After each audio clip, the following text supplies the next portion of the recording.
नमस्कार, जय हिंद, जय Bharat and welcome to deaf talks. This is Aditya चंद।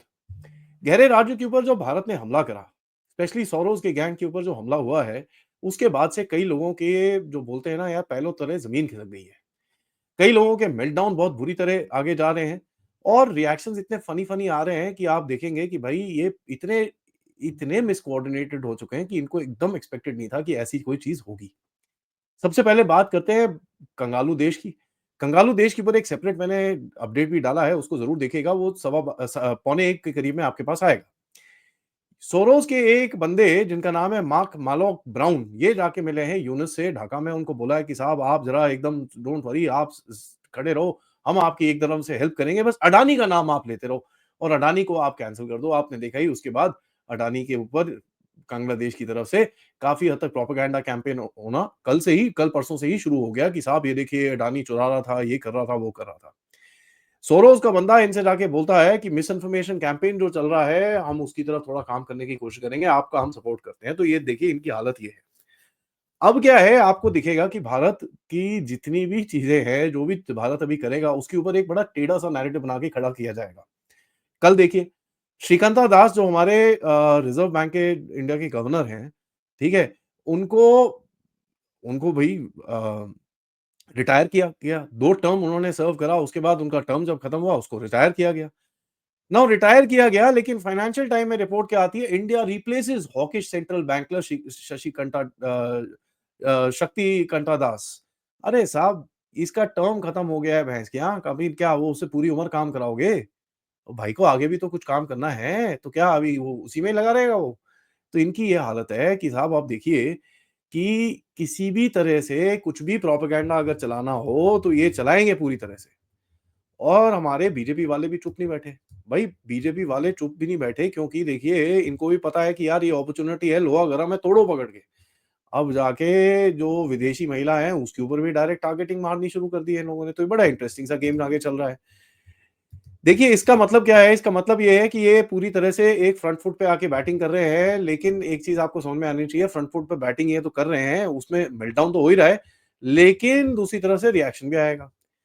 अब क्या देखिए, हिंदू एक सिंधु जिंदू जो भी है, जो भी आप जो भी नाम ले लीजिए, सुसु स्वामी की जो डॉटर है सुहासिनी हैदर, उनकी तरफ से एक ये न्यूज़पेपर एडिटोरियल बोर्ड में है वो, उनका न्यूज़पेपर चलता है, उनकी तरफ से एक आर्टिकल आता है।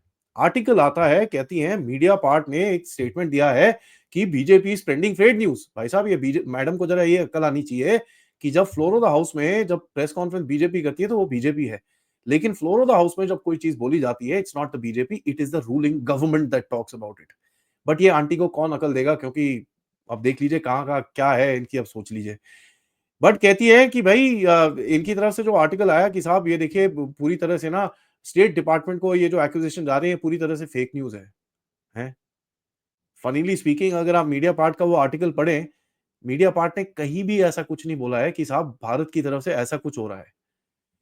कहीं पे भी कहीं ऐसा कुछ नहीं लिखा है, जो उनके आर्टिकल जो उन्होंने एक स्टेटमेंट दिया है, उसके अंदर कहीं पे भी ऐसा कुछ नहीं लिखा कि भाई कि बीजेपी या कोई भी फेक न्यूज़ फैला रहा है। बड़ा इंटरेस्टिंग है ये चीज़, तो इनको पता नहीं कहाँ से सेपरेटली चीज़ें दिखनी शुरू हो जाती हैं कि साहब डिस्टेंसिंग, ये वो पता नहीं क्या बड़े-बड़े ये लोग चीज़ें लिखते हैं कि साहब कुछ ऐसा तो है ही नहीं। तो ये फेक न्यूज़ फैलाने वाले जो हिंदू न्यूज़पेपर हैं, इनको थोड़ी-सी अकल आनी चाहिए कि भाई आपका मेल्टडाउन हो रहा है, हमको दिख रहा है, लेकिन यार थोड़ा-सा देखिए, भारत वाले लोग बेवकूफ़ नहीं हैं, क्योंकि हम लोग इन चीज़ों के बारे में इन्वेस्टिगेशन करते हैं। जब आप एक चीज़ लिखते हो ना, तो हम मीडिया पार्ट के पास जाके पढ़ते हैं कि वो क्या कह रहे हैं। क्योंकि आप देख लीजिए कि हम आपके जैसे लोगों का विश्वास एकदम करना हमने बंद कर रखा है। ठीक है? तो ये चीज़ इनको बड़ी क्लियरली समझ में आनी चाहिए। मैं माफ़ी चाहूँगा, मेरी थोड़ी-सी तबीयत खराब है, बट इन एनी केस काम तो आगे जारी रखना है। हमारे राजदीप सरदेसाई साहब का एक ट्वीट आता है कल। कहते हैं कि 94 year old US billionaire is destabilising a powerful country in India. Really it is called WMD politics, weapon of mass distraction.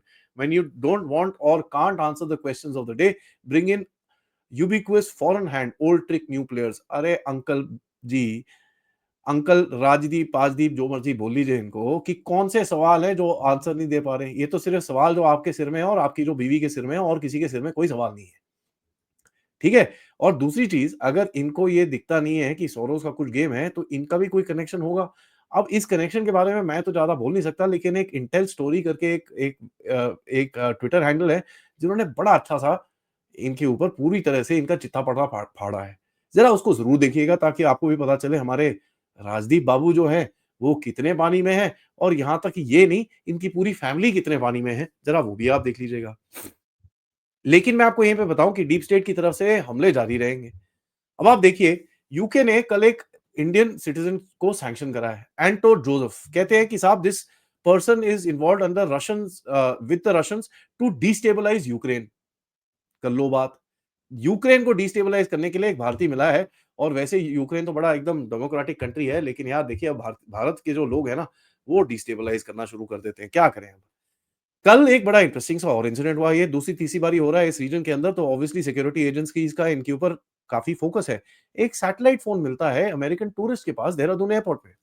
अब ये टूरिस्ट है, सीआईए है कि मिशनरी है, ये चीज़ की गेस मैं आपको देता हूँ, और ज़रा आप प्लीज़ इस बारे में ज़रा कमेंट बॉक्स में ज़रूर लिखिएगा। तो देखिए, थोड़ा तो हमारी तरफ से विजिलेंस बढ़ रहा है, क्योंकि हमको भी पता है कि ये लोग उल्टे-सीधे काम करने की कोशिश करेंगे। जब आप फ्रंट फुट पे जाके इनके ऊपर बैटिंग करेंगे, तो ऑब्वियसली ये भी फ्रंट फुट पे आके आपके साथ बैटिंग करने की कोशिश करेंगे। तो देखिए, इस टाइम पे सोरोस का जितना बड़ा इकोसिस्टम है, उसको बड़े ज़ोर-ज़ोर से झटके लग रहे हैं, और भारत के अंदर जो उनके जो लोग हैं, उनका मेल्टडाउन मतलब इतना इंटरेस्टिंग है देख के, कि ऐसा लगता है कि भई उनके ऊपर इल्ज़ाम लगा रहे हैं। अरे भाई, आपके ऊपर इल्ज़ाम नहीं लगा रहे यार, आप क्यों इतना कूद रहे हो? क्या हो गया? एक सोरोस अंकल पे हम इल्ज़ाम लगा रहे हैं, वो तो भैया बड़ा क्लियर है, वो तो उल्टे-सीधे काम कर रहा है। लेकिन यार, मेल्टडाउन कहीं और से हो रहा है। अब देखिए, महुआ मित्रा जी बेचारी रो-रो के परेशान हो रखी हैं। Rajdeep Sardesai and family and sons and wives and daughters, everybody is so upset कि भाई अब क्या बोलें, क्या करें? ट्वीट पे ट्वीट, ट्वीट पे ट्वीट, अपने प्रोग्राम से हवा-डबाड, हवा-डबाड, हवा-डबाड चली जा रहा है। जैसे सौरव अंकल को बचाने का पूरा ठेका इन लोगों ने ले ले रखा है। तो आप ये देख लीजिए कि हालत है। हिंदू के न्यूज़पेपर के बारे में मैंने आपको बता ही दिया कि ये मिस हैदर को तो अभी तक नींद नहीं आ रही। इनको तो अभी जाके ना पाकिस्तान में कबाब-शबाब खा के अमन की आशा की थोड़ी-सी एक वो लगी थी। उसके बाद जाके यूनुस के पास जाके भी बैठी थी, वहाँ पर भी अमन की आशा फैलाने के लिए गई थी। वहाँ पर पता नहीं क्या मछली झोल खा के आई होंगी बिना आलू के, बाय द वे, जो क्योंकि आलू तो भारत ने बंद कर रखे हैं। तो ये भी करके आई हैं। तो इनका आपको पता ही चलता है कि भाई इनके अब फादर की आप हालत देख लीजिए, किस तरह के ट्वीट करते हैं वो, किस तरह की चीज़ें करते हैं, and actually as age is going up, यार अब ठीक है, मैं अब रिस्पेक्ट करूँगा उनको, उनकी एज को, मैं आगे कुछ बोलना नहीं चाहता। बाकी आप अपने आप ही इन्फर कर लीजिए। देखिए यार, ये मेल्टडाउन तो जायज़ है, जायज़ तो था ही, क्योंकि हमको पता है जिस दिन पे ये अटैक आएगा, इनकी हालत खराब होने वाली होगी। लेकिन कुछ बेवकूफ़ हैं भारत के अंदर अभी भी, जो बोलते हैं भाई ट्रम्प ना सोरोस के साथ काम करेगा। अरे भाई साहब, जस्ट बिकॉज़ इलॉन मस्क ने एक ज़रा मीटिंग करने की बात करी सोरोस के साथ, देखिए साहब, आप भी जाके पाकिस्तानियों के साथ मिलते हैं। आपके भी जो ट्रैक 2 ट्रैक 3 डायलॉग चलते हैं, वो भी पाकिस्तानियों के साथ चलते हैं। आपका दुश्मन है वो, फिर भी आप उससे बात करते हो। ज़रा थोड़ी-सी अकल लेके आइए बेसिक एनालिसिस के अंदर, क्योंकि इतनी इतनी बेहुदा एनालिसिस करके कई लोग समझ नहीं आता यार किस डायरेक्शन में जाते हैं। अभी तो डीप स्टेट तो मतलब इतना चल चुका है, लेकिन कुछ लोगों में बिल्कुल धेले की अंडरस्टैंडिंग नहीं है कि किस तरह चलता है। क्योंकि इन लोगों ने एक किताब नहीं पढ़ी, दूसरों के वीडियोज़ और दूसरों की राइटिंग्स देख-देख के कॉपी करके अपने वीडियोज़ बनाते हैं। लेकिन इन लोगों ने आज तक अपने आप कुछ रिसर्च करी नहीं है। अब देखिए, यहाँ पर बोलते हैं कि भाई सोरोस और ये चीज़ हो रहा है। अच्छा चलिए ठीक है, for a moment we will agree to it. लेकिन फिर मुझे ये बताइए, डोनाल्ड ट्रम्प जूनियर की तरफ से सोरोस के ऊपर अटैक क्यों हुआ, जब रोमानिया में जो कॉन्स्टिट्यूशनल कोर्ट है उसने जो प्रेसिडेंशियल इलेक्शन कैंसल किया। बड़ा ओपनली उन्होंने आके बोला है, another Soros Marxist attempt in rigging the outcome and denying the will of the people. तो यार थोड़ा सोचना चाहिए। देखिए साहब, ऐसा है, सोरोस के एंटी सोरोस एजेंडा के ऊपर ही डोनाल्ड ट्रंप आया है। सोरोस को एक बारी इलॉन मस्क ने सेटन कहा था। तो ये चीज़ थोड़े हमको भूलनी नहीं चाहिए। अगर वो फिर भी उनसे बात कर रहे हैं और उसके एक बंदे को आपने लिया है, तो देखिए यार, कहीं न कहीं आपको भी तो एडजस्टमेंट करनी पड़ती है। इसका मतलब ये नहीं कि आप उसकी गोदी में जाके बैठे हो। थोड़ा सोचना चाहिए इन लोगों को। और अगर ऐसी ही बात होती ना, तो भारत की तरफ से ये जिस तरह का अटैक आया है ना, ये ना कभी ना आता। 2+2 4 करने की बजाय ये लोग 2+2 28 कर देते हैं, कि बिल्कुल भी अकल नहीं है, बिल्कुल भी समझ नहीं आता किस तरह से करते हैं। क्योंकि मैं नॉर्मली इस तरह बात नहीं करता हूँ, लेकिन मैं को एक कहीं न कहीं मेरे को I have to come out and say stuff. क्योंकि जिस तरह की एनालिसिस मैं देख रहा हूँ आज तक, जिस तरह की एनालिसिस, और मैं देखता नहीं, as a matter of fact मेरे को किसी ने क्लिपिंग भेजी, देख देख के मैं परेशान हो गया। मैं बोला यार ये क्या है? किस तरह लोगों को बहकावे की तरह डालने की कोशिश की जा रही है। कई लोगों को डोनाल्ड ट्रंप का इलेक्शन पसंद ही नहीं है। क्यों नहीं पसंद? क्योंकि इनको वो जो पुराने वाले जो बेवकूफ है कमला हैरिस से ज़रा ज़्यादा प्यार था और ये अपने आप को राष्ट्रवादी बताते हैं। तो आप देख लीजिए कहाँ पर क्या आगे जा रहा है और किस तरह चीज़ें जा रही हैं, ये तो आपके सामने है साहब। जजमेंट आप ही कर लीजिए क्योंकि मेरा काम है इसके ऊपर जो मेरे को रिसर्च करना है और आपको पता ही है किस तरह की रिसर्च इस चैनल पे होती है। आई एम सो सॉरी, मैं नॉर्मली इस तरह बात नहीं करता, but when you see absolute stupidity in the market, then you need to start calling it out. ठीक है? सोरोस का इकोसिस्टम के ऊपर अटैक एकदम जायज़ है और अगर ट्रंप को पसंद आए या ना आए, it should not give a damn, we should not give a damn about it. Having said that, अगर आपको ये नहीं समझ में आ रहा कि इलॉन मस्क, अडानी, ट्रंप और ये इसका पूरा जो गेम है और जिस तरह से वो गेम आगे जा रहा है, अगर आपको नहीं समझ में आता तो यार ये एनालिसिस आप छोड़ दीजिए, आपकी बस की बात नहीं है। Thank you so much for watching. इस वीडियो को जरा लाइक करिए, सब्सक्राइब करिए चैनल को end of course yes, share this video with your friends and families. आप लोग इस चैनल की तरफ कंट्रीब्यूट भी कर सकते हैं यूजिंग द क्यूआर कोड या फिर पेपैल या फिर सुपर स्टिकर, सुपर चैट के साथ। Thank you so much for watching and दोपहर में मिलेंगे कर्नल आरएसएन सिंह के साथ, जो बात करेंगे हमारे साथ भारत के लिए बड़ी अपॉर्चुनिटी सीरियन क्राइसिस में क्या निकल के आने वाली है। एंड रात को हम बात करेंगे पथिकृत पैन जी से।